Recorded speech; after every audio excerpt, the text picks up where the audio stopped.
Bonjour. Bonjour vous allez bien? Moi je vais bien. Alors, aujourd'hui l'heure est grave. Bon, pas tant que ça, mais il se passe quelque chose de très cool pour moi en ce moment. Et un truc cool, mais un truc que je dois préparer avant tout. C'est un examen. Oui, comme ça peut paraître anodin, même bancal, mais je vais expliquer avant tout. Alors, c'est pas n'importe quel examen. C'est un examen qui demande un peu plus de... Non, en vrai, je vais le dire direct. On va pas tourner autour du pot. J'ai un examen théorique de conduite. Oui, et c'est quand? C'est dans 3 jours. Est-ce que je commence à étudier? Non. Mais c'est pour ça que j'ai décidé de le faire avec vous. Il est jamais trop tard pour étudier, pas vrai? Et 3 jours, c'est bien. 3 jours, j'ai largement le temps. Ne vous inquiétez pas. Inquiétez-vous pas, je vais le réussir. Mais pour le réussir, faut que j'étudie. Alors c'est ça. J'ai commencé, non, en fait, j'ai juste pas encore commencé. Je vais commencer aujourd'hui. Et j'espère que mes 3 jours de révision vont être assez pour que je réussisse l'examen. Sinon, je vais pouvoir le repasser, tu vois, mais j'ai pas envie de le repasser, ok? J'espère le passer qu'une seule fois. Mais c'est ça. Je suis habituée à faire des examens, mais cette semaine, j'ai pas censé en avoir un. Donc, je vais faire de mon mieux. Je vais me donner autant à 100% que si c'était scolaire. Non, en réalité, c'est faux. Je peux pas me donner autant à 100% puisque j'étudie que 3 jours avant. Normalement, dans un vrai examen, j'aurais commencé minimum une semaine avant. Alors, ce que je dis, c'est totalement faux. Donc, c'est ça. Let's go m'aider à étudier. Je vais réussir. Alors, premièrement, il faut planifier, le mettre dans ma liste de choses à faire pour que ce soit cohérent et que je ne commence pas à divaguer. Hier soir, ce que j'ai commencé à faire, j'ai essayé de voir mon niveau en matière théorique parce que c'est bien d'évaluer mes capacités et tout. Et je me suis rendu compte qu'un truc dans lequel je suis vraiment nulle, c'est les panneaux. Il y a des tas de panneaux qui existent, mais il y en a plein que je connais pas. Je veux dire, je vais vraiment mettre panneaux vraiment genre coin perdu que personne ne connaît, mais il faut quand même mieux les réviser parce qu'on ne sait jamais. Et il y a quelques petits trucs comme ça que je connais pas. Donc il faut que je planifie ce que je vais étudier, planifier ce que je vais faire. Il faut que je les fasse. Donc ça change pas beaucoup de temps, hein. Surtout que je dois étudier d'autres trucs pour l'école, faire des travaux et tout. Le temps sera serré. Le temps sera serré, mais je vais vous donner à 110% pour réussir, même si ça commence très, très, très, très mal.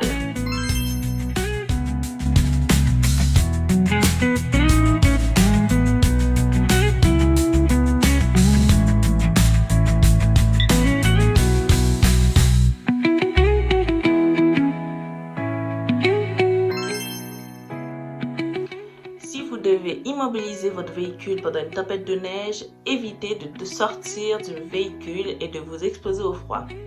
Vous risquez de vous épuiser. Attendez calmement les secours à l'intérieur. En cas de panne prolongée, bougez pour éviter de vous endormir. Un enfant se concentre sur une chose à la fois. Par exemple, s'il veut attraper un ballon, il peut traverser sans penser au véhicule qui roule. Qu'est-ce qui suit un ballon? Probablement un enfant. Ok. Les feuilles de route ont une plus forte... Waouh! Et je suis perdue. Les feux de route ont une plus forte intensité que les feux de croisement.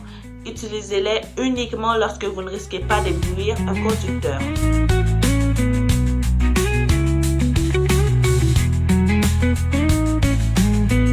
Lorsque la visibilité est réduite par la neige, il est recommandé d'utiliser les feux de croisement. Alors là, ça c'est un gros point faible. Je connais pas la différence entre les feux de route et les feux de croisement. Et c'est pas comme ça qu'on va réussir fort. Les motocyclistes se tiennent généralement à gauche pour être plus visibles. Ils ne veulent pas nécessairement tourner à gauche. Ça, je ne savais pas, je viens de l'apprendre. Mais let's go! Ça fait une chose de plus à mettre, à utiliser quoi. Alors, let's go!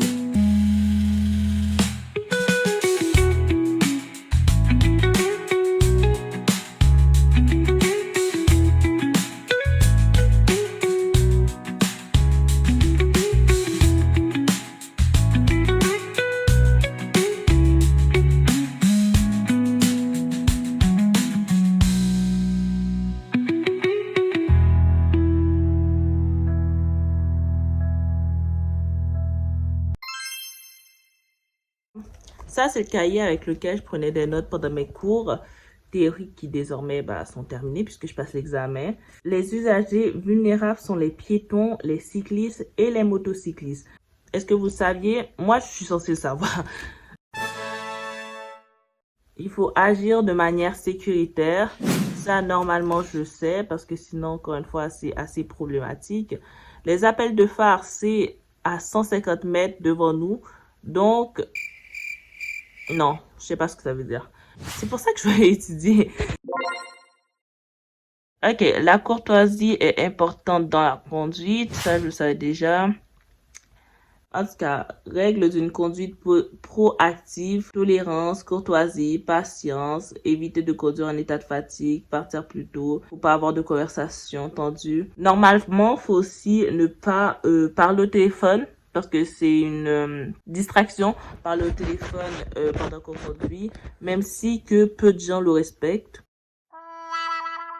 C'est quoi les comportements irritants?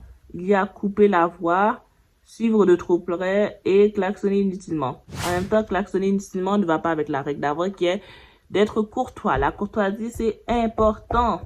Il y a aussi le fait que la fatigue donne les mêmes effets que l'alcool.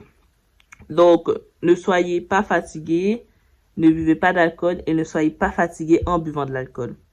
Ne buvez pas de l'alcool quand vous êtes fatigué. En fait, ne faites juste aucun des trois, ok? Comme ça, on est sûr que tout va bien se passer. Et voilà, quoi. Faut aussi adapter la vitesse, dépendamment des conditions climatiques. Vous savez que c'est quoi une métaphore? Oh, non, là, on est arrivé dans mes notes de français. On s'est trompé.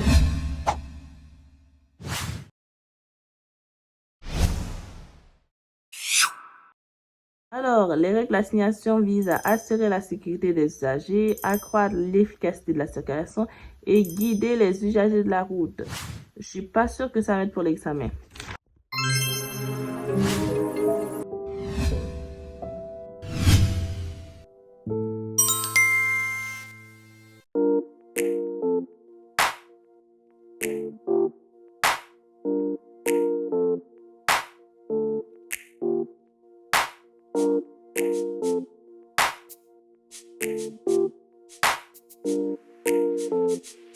J'ai terminé!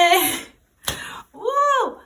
Et est-ce que je termine d'étudier? Non. Mais en vrai, aujourd'hui, je fais une bonne session de révision. Il me restera juste à perfectionner mes connaissances. Je sais pas si ça se dit, mais je sais ce que je dis. À perfectionner mes connaissances sur certains trucs un peu plus pointus que je connais pas. Et basta, quoi. Et après, je pourrais enfin dire que je suis prête.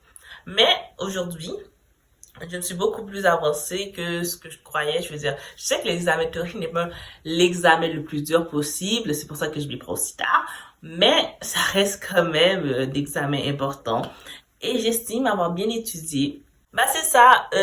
Merci d'avoir regardé la vidéo jusqu'au bout. Et je vous dis d'abord, écoutez dans vos cours, étudiez, révisez, faites de votre mieux, apprenez. Les apprentissages, c'est important, les connaissances également. Alors, c'est pour ça, let's go, hein. Je vous dis au revoir!